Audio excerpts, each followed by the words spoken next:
Okay, hello everyone, and we're live here for another Coach Mike episode. I'm Drew Zias, your producer, joined by the one and only Mike Suprovici. Mike, why don't you introduce yourself? Hello, everyone. For those of you who are just tuning in your first time, my name's Mike. I lead the Alumni Success Group here at the Founder Institute.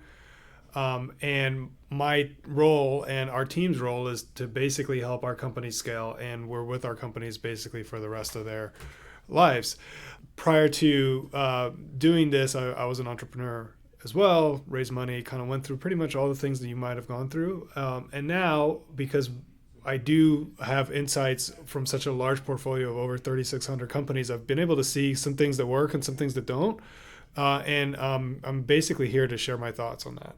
Awesome. And today we're going to be picking your mind here on Friends and Family Round. Yes. The kind of first stage of raising capital where a lot of people start and where a lot of things could potentially go wrong. Yes. And if you're not familiar with this format, it's basically Mike dropping knowledge on us. So let's get ready to roll.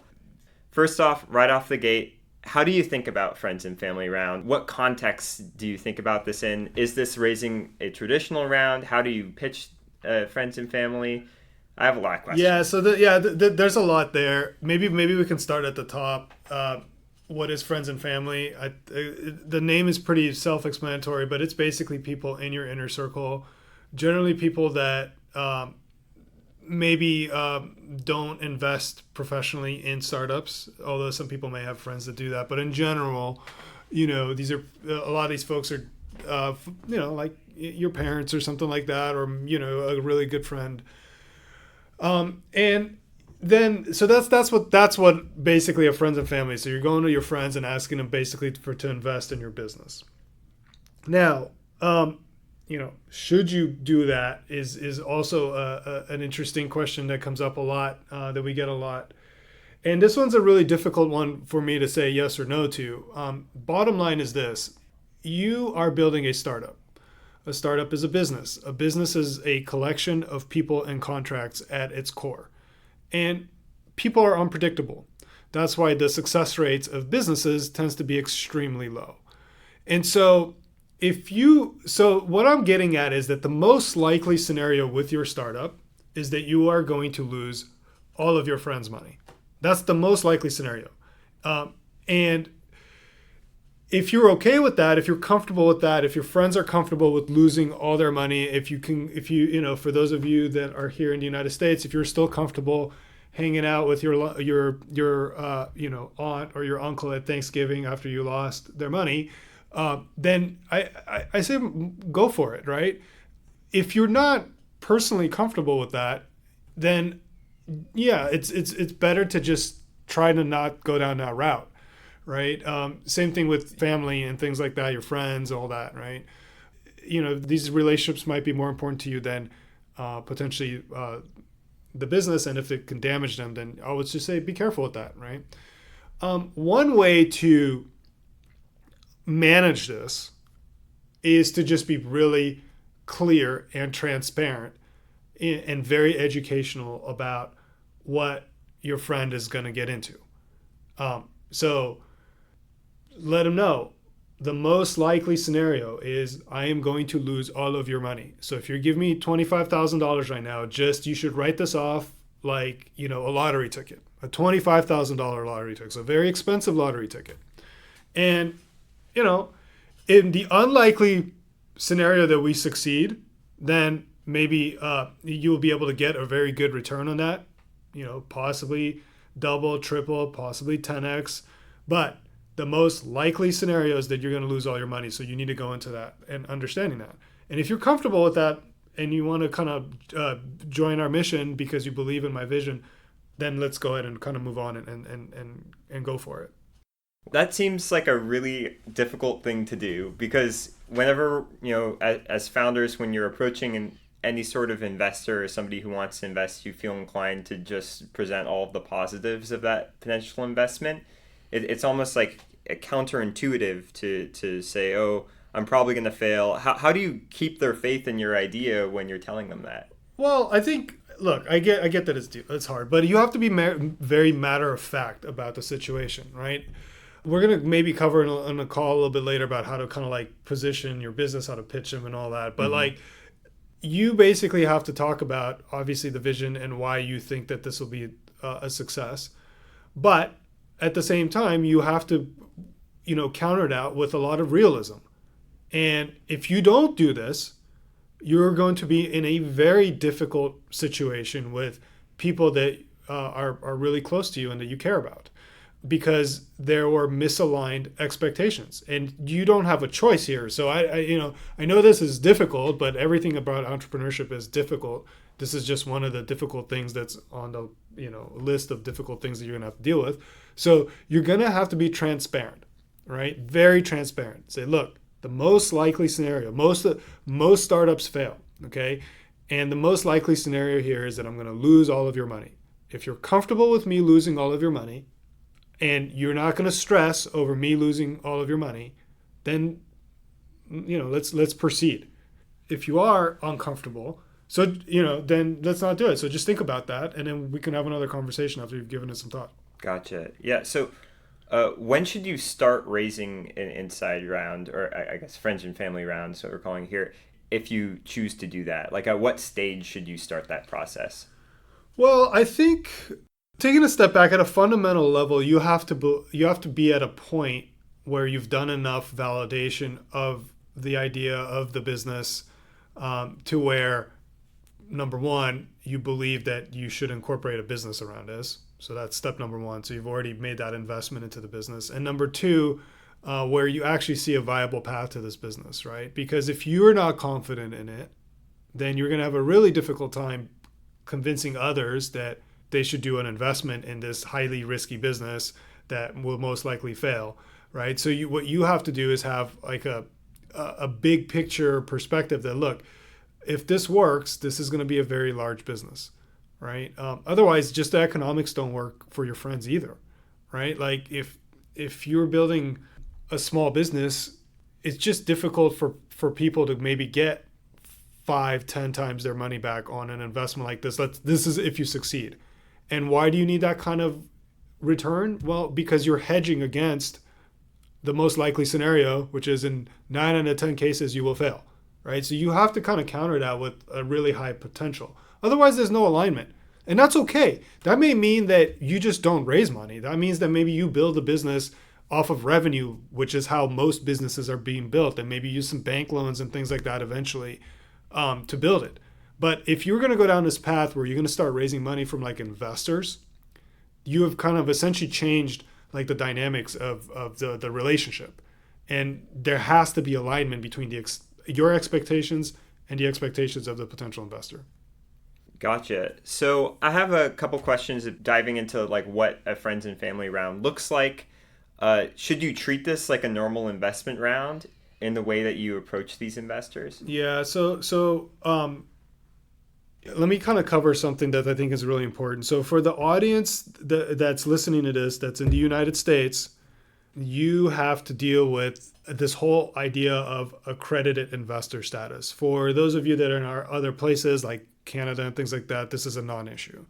But basically in the United States, there was a lot of legislation passed in the 20s when basically like the stock market, kind of took a turn for the worse, and a lot of people like lost a lot of money. So the government, to protect people, basically said that you have to have a certain amount of income in order for you to be able to take these extremely risky bets. And you can go up and Google accredited investor status, but basically the person that's investing in your business has to make a decent amount of money. Like I think it's $250,000 or more a year. Because at that point you can argue that, at least from the government's perspective, I'm not saying that this is right or wrong, that if a person that makes that kind of money will lose $10,000, maybe they won't worry about it. It won't do a lot of harm and affect them in a difficult way. And so, because of this, if your friends and family are not accredited investors, it is illegal for them to invest in your business. All right, they should not be investing in your company. If they fit that, then they should.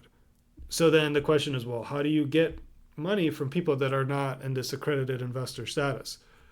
Well, one workaround around this, one that a lot of founders will use, is that they'll basically have the investor, the friend, whatever, write a personal loan to the founder. And oftentimes it's backed by the company or guaranteed by the company or something like that. And you can work with lawyers on kind of how to do this, but this is something that's very important because if you don't kind of follow this, it can potentially open you up to liability. So if you're in the United States, take a look at that and understand accredited investor status. The way the way this question was framed initially is like, is this like a regular financing round and things like that? It's not, right? Because it's your friends. And so the psychology of it, the way the way you talk about it, everything about it is different, right? These are usually your friends or your family. They want you to succeed. So they're going to be more or less betting on you personally, and it's a very different dynamic that happens there.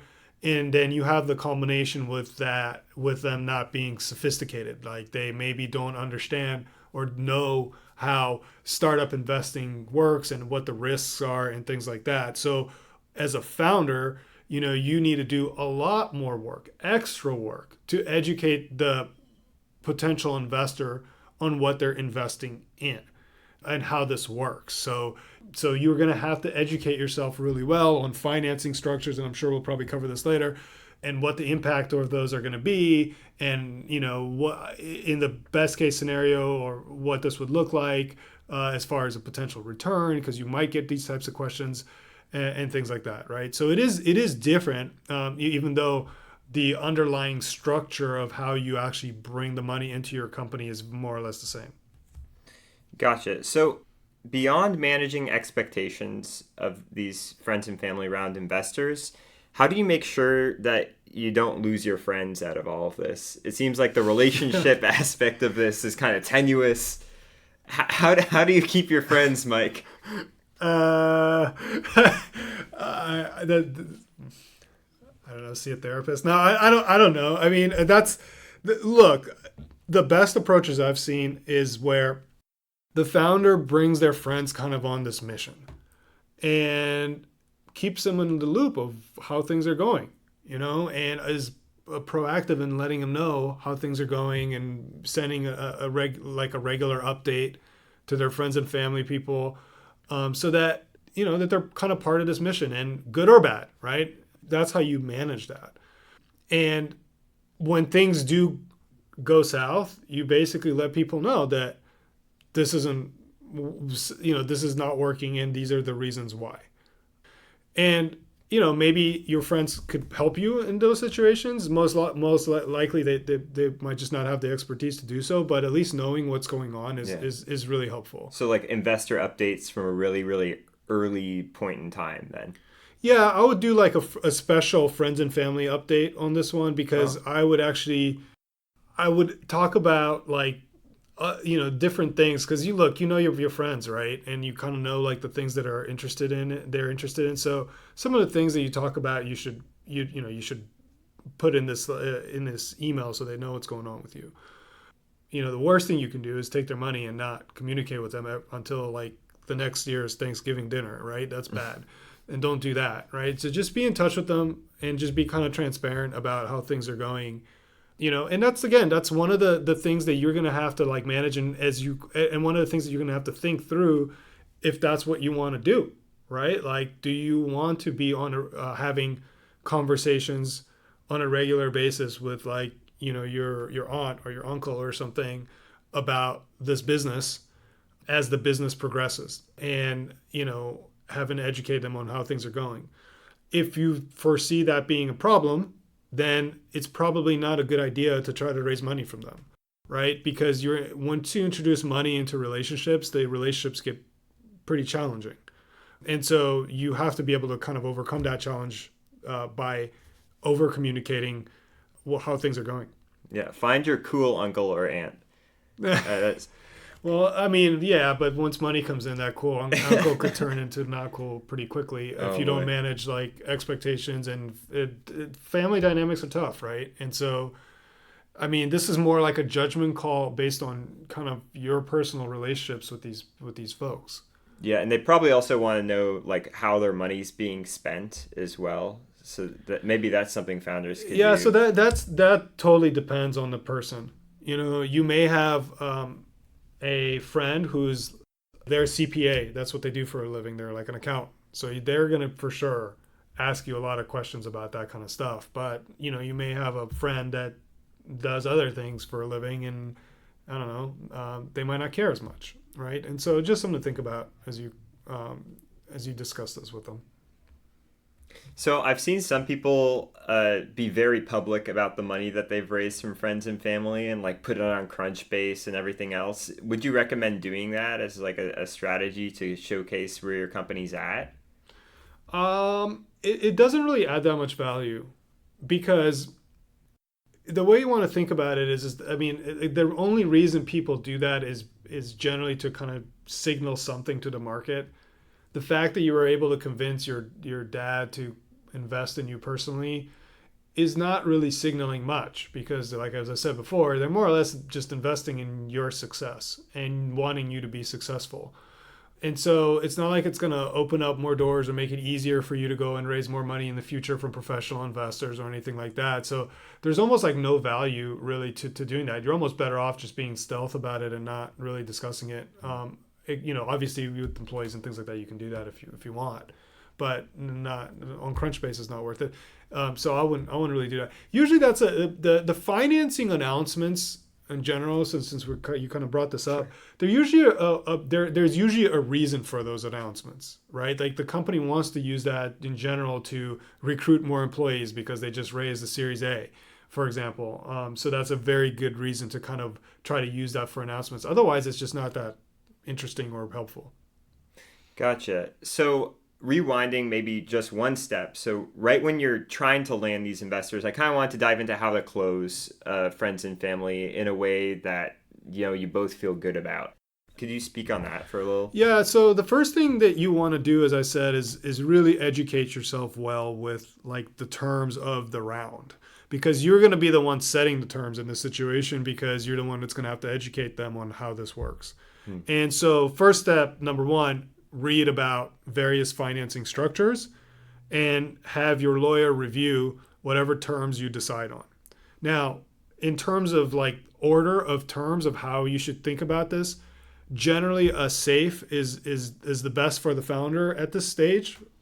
Second would be a convertible note, and a third would be like a straight equity.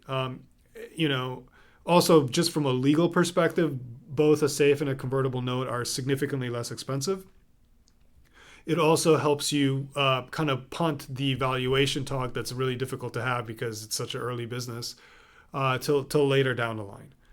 And so then once you decide on that framework, let's say you decide to do a safe, then what you want to do is get yourself familiar with all the different things like what is a cap and what's a discount and how what is a good cap or for like my business right now, how much do I want my investors to win, right? Because you could, since you're driving the terms, you could technically create really good terms for yourself personally, but maybe not as good for the friends and family. So those are like all discussions that you have to have, and there's like no right answers. Like, oh, if I just go A plus B equals C, no, this is something you kind of have to like think through a little bit, right? And kind of really understand the terminology of it. Once you've come up with these terms, right?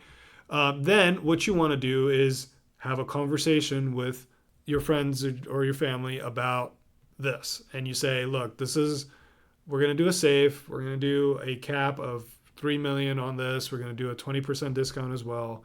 This is how a safe works, right? It's a safe is a simple agreement for future equity, blah blah blah blah blah, and you go into like all the details about how this would work, and then you basically ask them they think this is a fair agreement, right? And then you kind of listen to them and say, what do they, maybe they'll give you some feedback, or maybe they just are not in a position to give you any sort of feedback, and they say, okay, I'm ready to do it.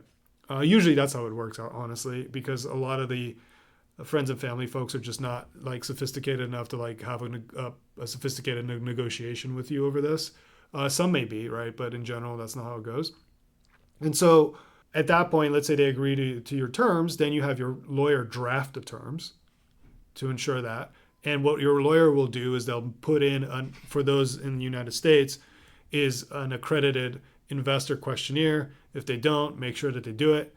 And that basically makes the investor sign off that they are accredited, right? That way, like, you don't have any risk to the business, right? That's how you essentially would close the deal. But the best closes generally happen when you have like an honest conversation, like, hey, do you think that do you think this is fair? It's like, oh, it sounds about right. I don't really understand what the point is of this like discount, or how does this discount work? And you kind of educate people, and then maybe they'll push back against with some other terminology or some other terms and things like that. Last thing I'm going to say about this, and this is very, very important. Sometimes friends and family that are not that sophisticated, but sometimes think they are more sophisticated than they are about this, end up wanting to add like random non-standard style terms into your deal. Do not do a deal like this, because when you add these random terms that may make sense at the time for the person, you're essentially will make it more difficult and sometimes impossible for you to raise more money, right? If if your uncle says like, yeah, I'll do it, but I just never want to be diluted ever. Like if you raise another round, I've seen this, by the way. This kind of brought this up, where you have like an uncle that says, oh, I want 20% of the business, but it's going to be 20% for the rest of the business, right? Like, and that's not how it works, right? If another investor comes in and invests, they're going to dilute them down to probably 15 or 12 or whatever it is. Yeah, and all of a sudden the founder has no equity. Yeah, that too, but more importantly, like if you have this clause, you will not be able to raise more money. And most investors are not going to like want to get involved with that deal, because it's much easier for them to look for a new deal than to try to get to you to convince your uncle to like remove that clause from the agreement. And it creates a big headache for you, because if you do go out to try to go raise money, before you even go and talk to investors, you have to go out and convince your uncle to take that out, because otherwise the company's unfundable, right? And so the easy way to manage this is for you to manage the drafting process, right? Have your lawyers kind of like do all the drafting of the documents. So that's the easy thing. And use like standard off-the-shelf documents like a safe agreement, which is available, a convertible notes is also available. And just keep them as vanilla as you possibly can. So you kind of mentioned that there's some difference in how these friends and family rounds are done based on where your location is. You talked about how in the U.S. we have our accredited investor status. And I know that your expertise is in the U.S., but we do have a lot of listeners outside the U.S. And for you folks, how is this different for them? And especially when you're trying to close friends and family rounds across international borders, does that change the equation? Yeah, I mean, well, that's a lot of that's going to be driven by like the incorporation of the company and how it's incorporated. Again, if you're in the U.S., you need to be a Delaware C. If you're any other type of entity, it's going to be very challenging, if not almost impossible, for you to raise more money from investors. But there's similar things happening across the world, so you just want to make sure that that's well taken care of. Most other countries don't have like accredited investor status, so like that's something to kind of just kind of think about as well. So that's great, but the process that I've outlined still remains, because it is your friend. And if your friend's going to give you $5,000 and you lose their $5,000 and they're going to be angry, that person might not be your friend anymore. That's something that you're going to have to deal with. The thing that you have to do is there's no way for you to keep a lawyer out of this, right? You have to eventually bring lawyers to kind of get this done, to draft all the documents to make this happen. But you first need to educate yourself on all the laws that are in your where your company's, incorporated, in what country and things like that. And then have your lawyer draft the agreements based on that jurisdiction. Gotcha. Okay, Mike, one more question before we go. How do I know that this is the right option for me? How do I know that I shouldn't just bootstrap and that I need to raise a friends and family round? Well, they're not mutually exclusive. I actually think that bootstrapping is a really good idea for pretty much most companies. So you should bootstrap as much as you can. The way you look at it is, your friends better than anybody, and you know their tendencies. And if this is a potentially like good fit or not. There's two perspectives on this, right? There's the perspective where it's like doing business with, you just don't do business with family, right? And that's a very legitimate one, because whenever you do business with family, things get very complicated and very difficult to manage, and oftentimes it causes families to get broken apart, right? And so it's a very good law, or rule, I should say, that could be applied, and I would bet that in a lot of cases it's for most people that could probably work really well. However, if you do have a really good relationship with people, and you are transparent, you can go to the second route, which is just absolute, like, raw, like, transparency about what these folks are getting into, right? And what's important to them, right? What's going to happen, what happens in a lot of friends and family rounds is that a lot of friends and family members are like, well, I want into this, right? Like, they actually want in, and they might actually be upset at you for not letting him in, which is kind of an interesting thing. But what you have to do is just be extremely transparent about this. And the only way you can actually be transparent about this is to be extremely educated about how financing works. And the good thing about that is that this is all kind of like available online. Like, you can download a SAFE, you can read it. Probably have to read it like 5 times because it's got like a lot of legalese in there, but it's still something you can do, right? There's a lot of information about how that works. And just be very realistic about, what's the most likely scenario with regards to the business, which is that in most cases, like, most businesses don't make it. Or don't make money for investors, right? That's just the reality of it.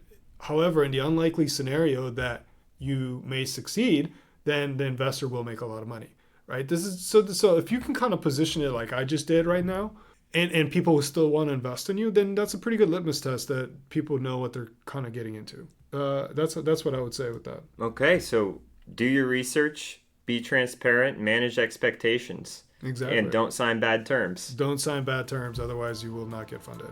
All right, well, thank you so much for joining us, Mike. I hope to have you on in the future, man. Awesome. Thank you. Bye.